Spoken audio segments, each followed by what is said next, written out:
Margot Dumont est en direct depuis Nyon. Margot, est-ce que les clubs français ont dépêché des émissaires pour ce tirage ? Alors notamment Lille, effectivement, ils ont envoyé Sylvain Armand comme représentant du sportif. Sylvain Armand, que j'ai croisé, avec qui j'ai pu échanger, qui me confiait espérer tomber sur Bruges, un club qu'il disait un peu plus à la portée du LOSC. Quoique, il a été impressionné par la double confrontation face à l'Atalanta. Et puis c'était un court déplacement, 75 km seulement entre Bruges et Lille. Pas de représentant du sportif côté Paris Saint-Germain, seulement des personnes de l'encadrement du club parisien côté administratif. Et puis dernière info à vous glisser, Giovanni Elbert, c'est l'invité d'honneur. C'est lui qui va tirer et ouvrir les boules et participer donc à ce tirage. Elbert, ancien joueur de Lyon et du Bayern et puis de Lyon, effectivement, il a passé, comme vous, Christophe, quelques années à Lyon. On va évoquer les clubs français en évoquant donc Paris pour débuter. 13e participation consécutive quand même pour le Paris Saint-Germain à la phase d'élimination directe. Je l'ai dit, ce sera soit Liverpool, soit le Barça. Deux équipes totalement différentes. Est-ce qu'il y en a une qui, selon vous, footballistiquement, est préférable à l'autre ? Sincèrement, c'est deux gros morceaux. Après, déjà, la perspective d'envisager le match retour à l'extérieur, je pense que ça c'est peut-être plus abordable à Montjuïc qu'à Anfield, parce qu'on connaît l'ambiance d'Anfield, c'est quand même assez exceptionnel. Liverpool qui fait partie d'épouvantail justement européen cette saison, que ça soit en Première Ligue ou en Ligue des Champions, ils sont aux 2 premières places. Donc forcément, si j'avais une petite préférence, on va dire sportive, ça serait le Barça quand même. Et vous, Laure ? Jusqu'à présent, je pensais plus le Barça, mais dernièrement, j'ai regardé Liverpool jouer et j'ai l'impression que ce serait presque, entre guillemets, la meilleure période pour les jouer. Je les trouve moins en forme, moins fringants, un peu moins efficaces et surtout, ils prennent plus de buts que d'habitude. Mais après, moi, en tant que fan de foot et spectatrice, je préfère le Barça parce que j'ai des joueurs que j'aime beaucoup au Barça, notamment Yamal. Donc j'ai envie de les voir jouer. J'ai envie que ce soit un match ouvert. Luis Enrique Tico, j'aime bien moi. J'aime bien celui-là.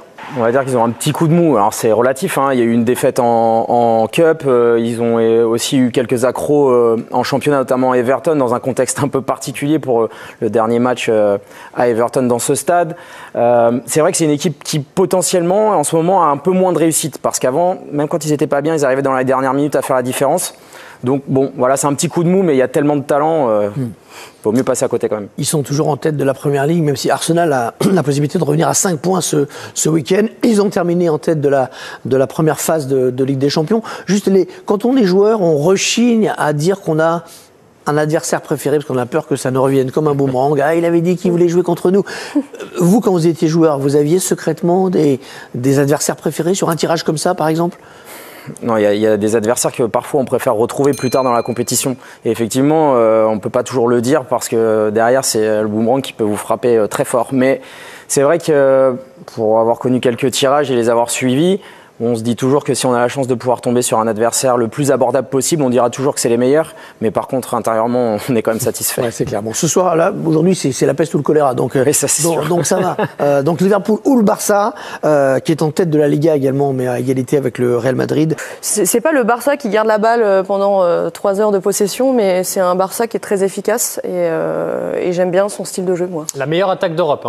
Le Barça qui tourne à plus de 3 buts en moyenne par match cette saison, toute compétition confondue, mais qui a aussi perdu des matchs, déjà 5 cette saison par exemple en Liga, certes face à des petits, pas forcément face aux gros, mais c'est une équipe qui a eu aussi une mauvaise période. Pour conclure, c'est une équipe qui joue en fait, elle va laisser des espaces, donc c'est aussi pour ça qu'ils prennent des buts, c'est pour ça que j'aimerais bien voir plutôt cet adversaire contre le PSG. Et battu, on l'a vu à Monaco. Alors l'avantage que j'y vois pour les supporters, c'est qu'ils peuvent cocher sur leur agenda la date éventuelle des 8e, des quarts, pour ne pas accepter de restaurants, de vacances, vous voyez.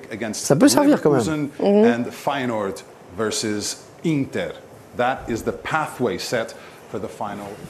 Voilà, écoutez, on a eu toutes les informations importantes. On va quand même creuser un peu tout ça pour mettre en perspective ces tirages, en commençant peut-être par ce PSG Liverpool qui s'amorce. moins fréquent, vous le disiez Gauthier, que les PSG Barcelone.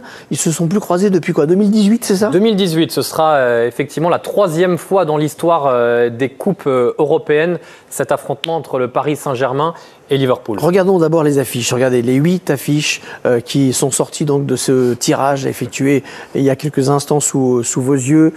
Paris Saint-Germain, Liverpool, Bruges, Aston Villa, Real Atlético, PSV Arsenal, Feyenoord Inter, Bayern Leverkusen, Dortmund Lille et Benfica Barça. Détaillons donc un peu cela. 2018, c'était en Ligue des Champions, en phase de poule. Hein.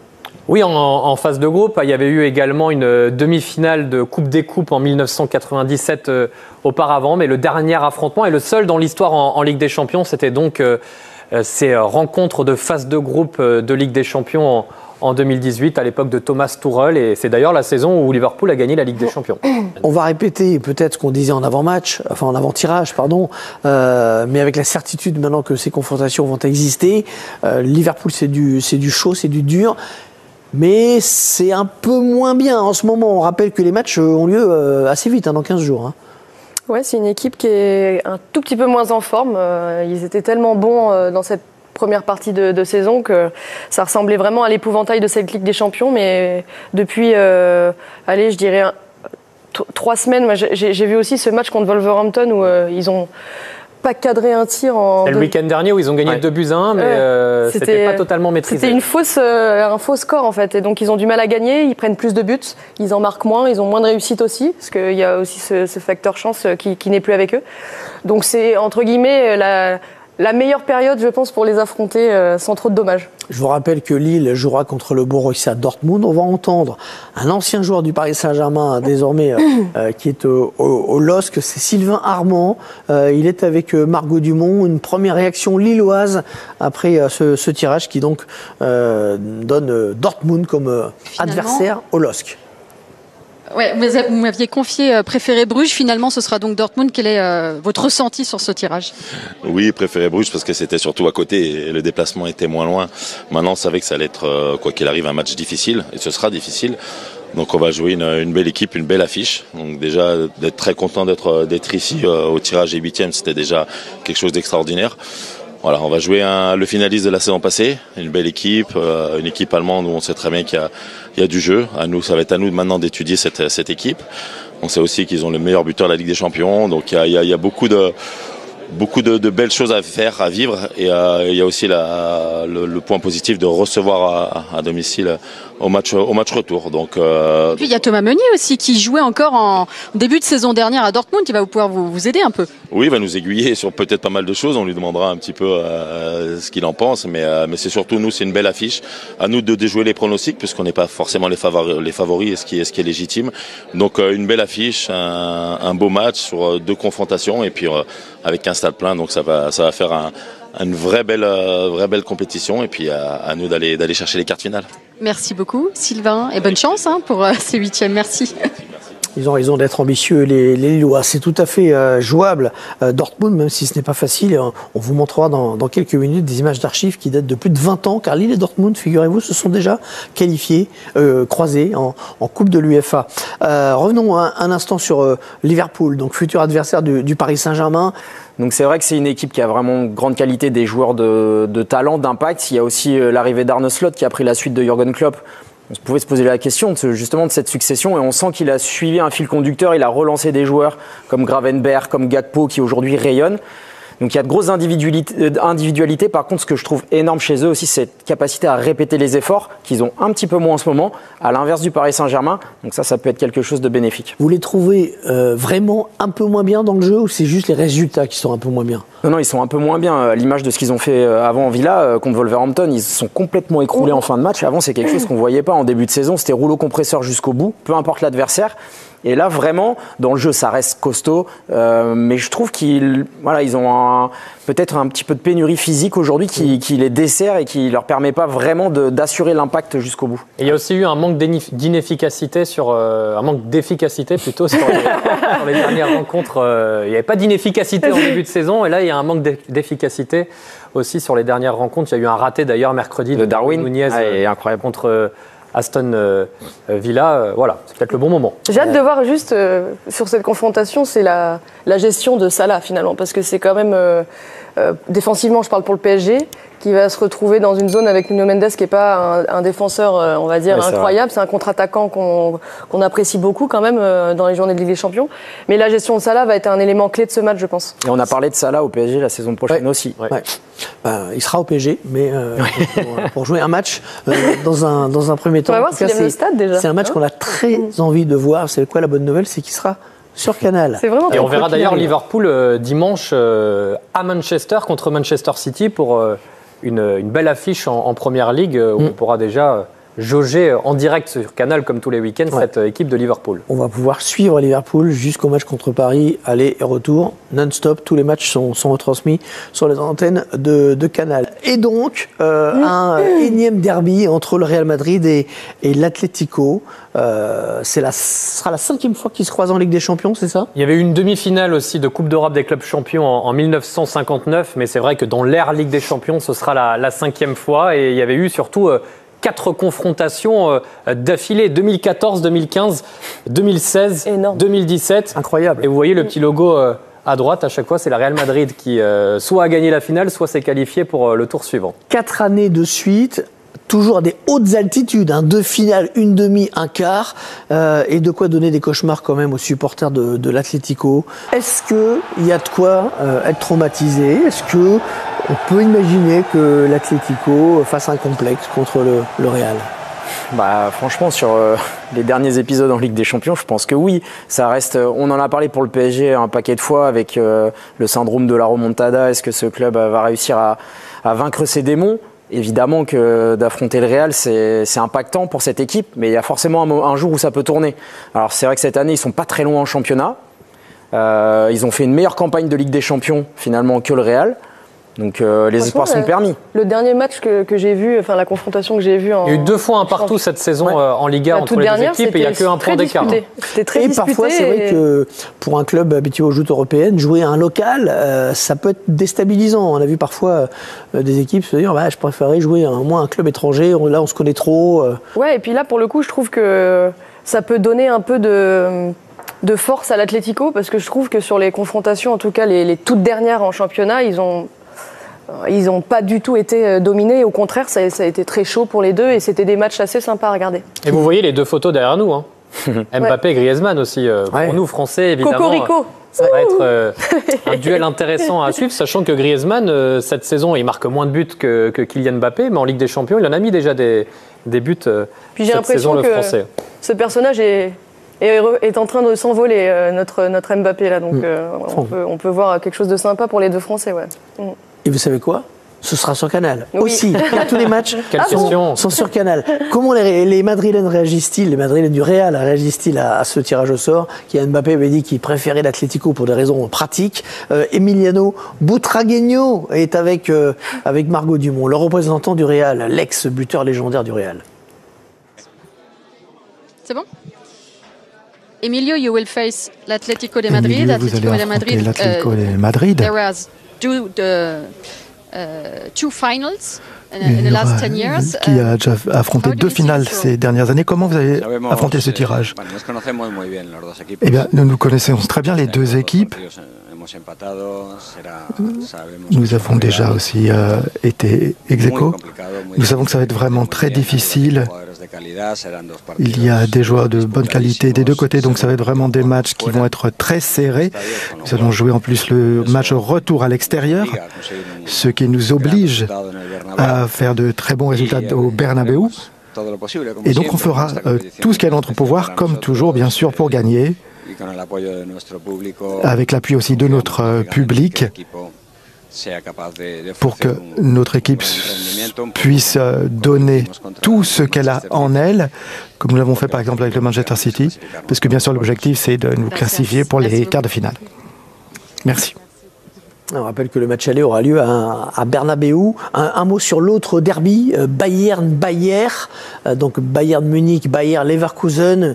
Ils se sont rencontrés 3 fois déjà cette saison. Le Bayern n'a pas battu le Bayern. Il y a eu 2 matchs nuls en championnat, 1 partout et 0-0. C'était d'ailleurs il y a quelques jours le match retour. Et d'ailleurs Leverkusen aurait mérité sans doute un peu mieux. Et en Coupe d'Allemagne, également un affrontement cette saison à Munich, où Leverkusen est venu se qualifier 1-0. Et d'ailleurs, même pour aller un peu plus loin, depuis que Xabi Alonso est arrivé, il n'a jamais perdu contre le grand rival, le Bayern Munich, qui a terminé même champion la saison dernière. Ce qui était comme quoi les tendances, ça s'inverse. Ça, c'est piégeux. Ça, c'est piégeux pour le Bayern, qui a eu du mal à se débarrasser du Celtic au tour précédent. C'est plus que piégeux. D'ailleurs, pour moi, ils sont absolument pas favoris de cette rencontre. Collectivement, c'est bien meilleur du côté du Bayern. Il y a des individualités qui sont un petit peu à la peine du côté du Bayern, avec Vincent Kompany qui a un peu tiré trop sur la corde de certains joueurs comme Moussiala, comme Sané, qui sont un peu moins rayonnants en cette période. Ça s'est vu dans leur dernier match en championnat.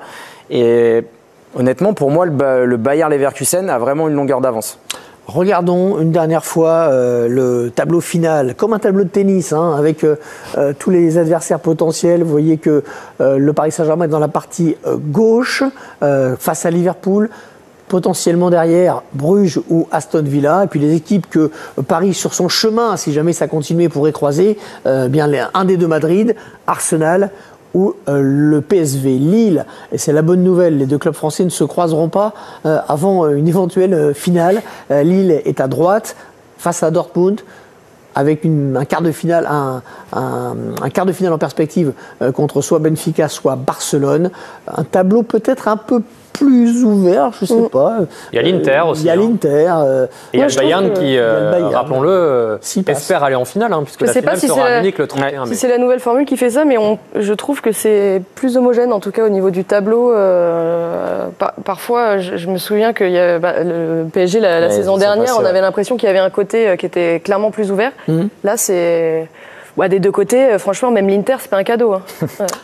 On rappelle les dates de ces huitièmes. 4-5 mars pour les matchs allés, mardi et mercredi, 4 matchs par soirée.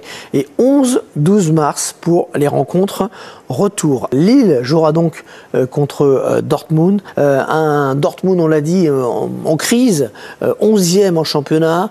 Niko Kovac, l'ancien entraîneur de Monaco, qui est passé par Monaco, vient d'arriver pour essayer de rétablir cette équipe qui est en grande difficulté. 11e, c'est sûr que c'est pas le rang qu'on attend du Borussia. Oui, alors il y a eu cette qualification pour les huitièmes de finale avec une victoire 3-0 à l'aller contre le Sporting et un match nul 0-0 au retour. Mais par exemple, ses débuts en championnat, pour le moment, c'est 2 défaites en 2 matchs pour Niko Kovac. Donc il n'a pas non plus modifié cette équipe et résolu tous les problèmes depuis son arrivée sur le banc de Dortmund. C'est une équipe quand même qui perd énormément cette saison en Allemagne. Elle a déjà perdu au total 9 fois en Bundesliga depuis le début de la saison. C'est énorme. Et moi, celui qui me perturbe beaucoup, c'est quand même le petit Adeyemi qui va à 10 000 à l'heure et qui peut nous faire très mal, nous faire parce que je suis pour les clubs français, qui peut faire très mal à Lille sur les attaques rapides en profondeur dans le dos de l'attaque de la défense lilloise. Pardon.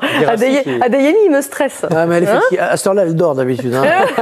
Il faut savoir. Guirassy, qui est le meilleur buteur de la Ligue des Champions, pas clair. Et qui résume un peu bien le double visage de Dortmund cette saison, parce qu'il a marqué plus de buts en Ligue des Champions qu'en Bundesliga, mais ça ressemble un petit peu aussi à la saison dernière, où cette équipe en Bundesliga, elle n'a terminé que 5e, elle n'était pas non plus dans une forme excellente, et en Ligue des Champions, elle a été capable d'arriver jusqu'en finale avec des performances comme en demi-finale, cette qualification face au Paris Saint-Germain, sans débat. Rappelez-vous effectivement que quand on a su que Paris allait jouer en demi-finale Dortmund, tout le monde a dit bonne pioche, et à l'arrivée, ce sont les Allemands qui sont passés.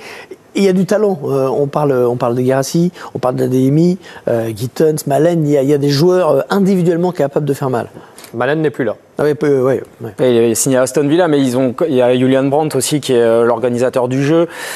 C'est vrai expérimenté, individuellement, il y a du talent. Ils ont pour eux aussi une épopée la saison passée qui les a amenés jusqu'en finale, où ils étaient franchement à 2 doigts de pouvoir la gagner. Ça s'est pas joué à grand chose. Ouais. Ils avaient même dominé la finale. Ah oui, carrément. La première mi-temps, à un moment, on s'est dit. Merci pour toi. Oui, c'est vrai. Donc c'est une équipe qui a certaines certitudes.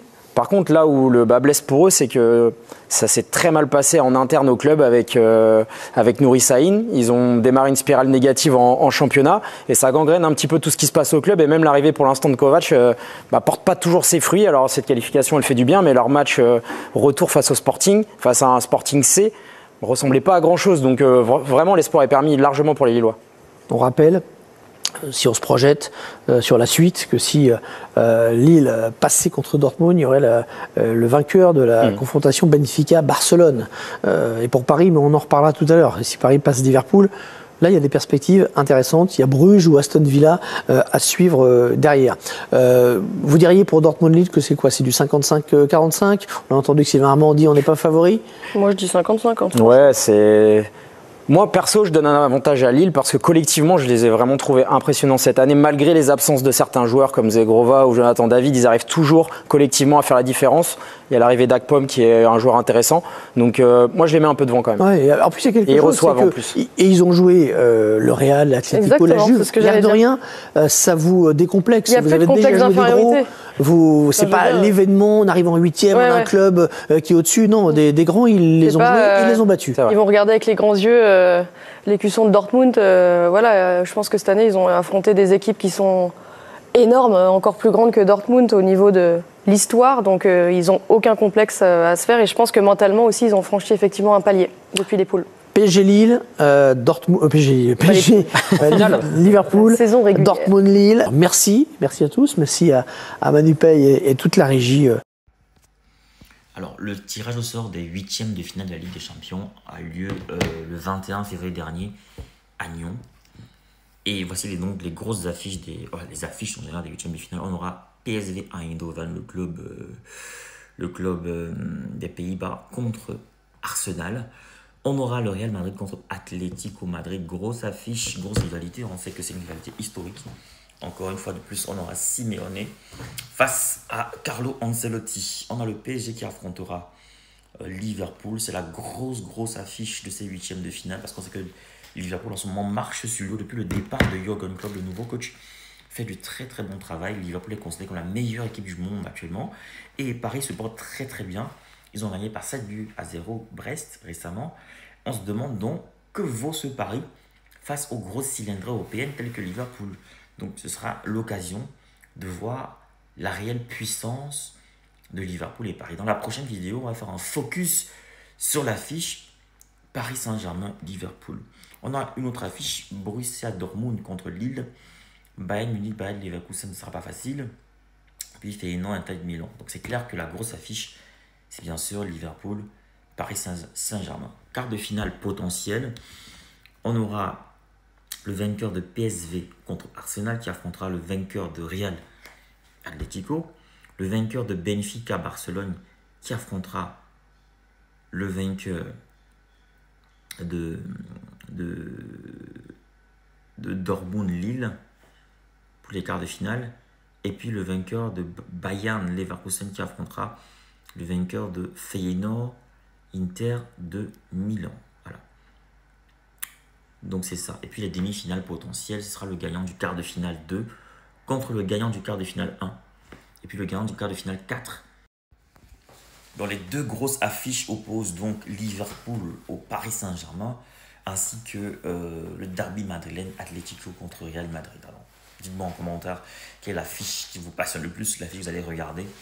Ce sera Paris Saint-Germain-Liverpool, forcément vous allez regarder. Real Atlético, ça vaut également la chandelle, ça vaut la peine de regarder parce que c'est toujours de grosses affiches, c'est toujours des matchs à rebondissement, il y a toujours de belles choses qui se passent. Donc, mais la plus grosse rencontre, le match de la mort, le match le plus intense, la plus grosse confrontation, ce sera Paris-Liverpool, vu les performances de Paris actuellement qui sont plutôt très bonnes et les performances de Liverpool qui sont excellentes.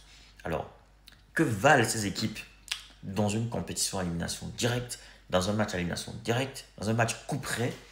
Est-ce que Liverpool va confirmer tout le bien qu'on pense de cette équipe, ou alors le Paris Saint-Germain va confirmer tout le bien qu'on pense de lui? En tout cas, le coach, comment il s'appelle, le coach Luis Enrique, c'est ça son nom, est très confiant. Il n'a pas peur de Liverpool. Et puis Liverpool vraiment marche sur l'eau avec un Salah étincelant, un Salah tout feu, tout flamme. Qu'est-ce qui va se passer lors de ce match? Il ne faut pas manquer ce match. Je pense que moi, je dois faire un pari là-dessus. Mais je pense que je vais faire un pari là-dessus. Donc je me lance. Pronostic. Liverpool, PSG, le match sera très dur. Je mets une pièce sur Liverpool, mais ce Paris Saint-Germain peut surprendre avec un Luis Enrique qui a un jeu assez particulier. N'oublions pas qu'il est coutumier des grosses scores en Champions League. Il est l'auteur de la fameuse remontada de 6 buts, je crois 6 buts face au Barça avec le fameux Neymar qui avait marqué un triplé. Donc Luis Enrique, il faut faire attention, c'est un coach expérimenté, très très bon coach. Voilà, le derby madrilène, bon, c'est clair que le Real va gagner, mais ce sera sensationnel, on va voir l'opposé. Alors merci à tous d'avoir regardé cette vidéo, j'espère que vous avez aimé. N'oubliez pas, commentaires, suggestions, pronostics, j'attends, sont les bienvenus. Partagez la vidéo un maximum de fois pour qu'un maximum de personnes puissent découvrir ma chaîne. Et n'oubliez pas, abonnez-vous et ne ratez aucune de mes vidéos en activant la cloche de notification. Je ne fais pas que du sport sur cette chaîne, je fais également du contenu, actualité, politique et tout. Donc bientôt vous aurez une playlist dédiée que à l'actualité, que à la politique, en fait, que sujet actualité internationaux. Il y en a déjà quelques-uns, mais ça va venir en abondance bientôt. Donc on organise tout ça. Dites-moi les sujets que vous préférez, les équipes dont vous voulez que je parle en sport, les sujets que vous aimez, n'hésitez pas à me le dire. Donc à très bientôt pour une nouvelle vidéo sur cette chaîne. Au revoir. Vous voulez créer du contenu qui captive, qui informe. Vous voulez partager votre expérience, votre expertise avec le monde. Vous voulez gagner de l'argent avec ce que vous aimez. Alors, ma formation, elle est pour vous. Cette formation, elle est taillée sur mesure pour vous. Dans cette formation, vous allez apprendre à vous lancer dans la création de contenu, à choisir le bon format, le bon support. Dans ma formation, on apprend à trouver sa niche, on apprend à trouver sa valeur ajoutée, sa proposition unique, sa cible idéale. On apprend plein de choses dans cette formation. Dans ma formation, on apprend à trouver son rythme, on apprend à planifier son contenu, à optimiser son temps tout en restant motivé. C'est une formation accessible à tous, que vous soyez expérimenté, débutant, voilà, que vous vouliez créer du contenu audio, vidéo, écrit ou multimédia. Cette formation, elle est pour vous. Vous devez absolument l'apprendre.